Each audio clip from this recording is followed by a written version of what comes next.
So this is a townhome I lived in junior high and high school, and now I'm going to take a walk to my childhood comic book store.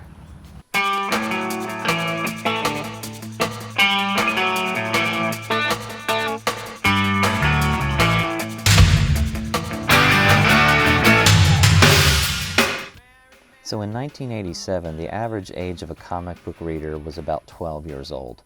Today, I would guess it's probably more like 40 years old. There's lots of reasons for these changes. Obviously, technology, video games, the internet, we've heard it all before, why kids have moved on to other media. But there was also something back in the 80s and 90s that we don't have today, and that's accessibility. I remember first being introduced to Marvel and DC comics in my local convenience store, gas station, spinner racks, things like that. Well, in the mid-80s, stores started popping up all over the country that were strictly comic book stores. And not only did they carry Marvel and DC, they carried all sorts of other independent books that I had never seen before. So this became very exciting. And chances are, wherever you lived, you were probably at least within driving distance, if not within walking distance of a local comic book store.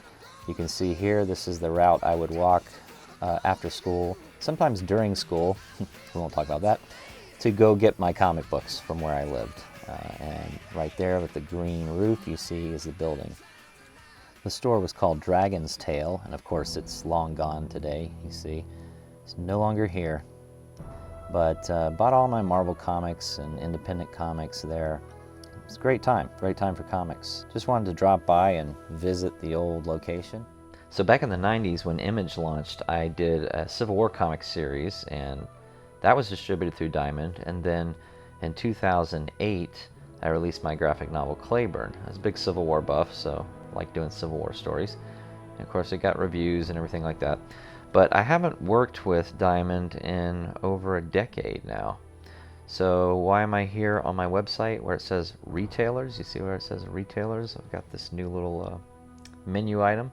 Well, if I click on it, you'll see that I have recently signed a deal with Diamond to distribute War Party. So War Party is going to be in the October edition of previews. Got a full page ad coming out in there. I'm going to be unleashing it on the world. So I'm actually very excited about this. I know crowdfunding is the thing that has launched this project, but my philosophy is as long as there's comic books being sold in stores, I want my book there. I want War Party to be present, to be visible. There's an audience out there that doesn't necessarily look for comics in crowdfunding, and you know, I want to reach that audience. My goal is to get War Party in as many hands as possible. Now, what does this mean for you as a backer, if you're an Indiegogo backer of War Party? Well, obviously, you're going to get your issues long before they hit stores. Issue 1 isn't going to actually be available in the stores until December of this year. So, and then I'm going to roll out a new issue every 6 months after that. So, by the time issue 5 and 6 hit the stores, you're all going to already have your issues by then. So check out War Party. It's very exciting. I'm very excited about the future of this and the fact that it will be distributed in comic book stores. Let's see what happens. Fingers crossed. The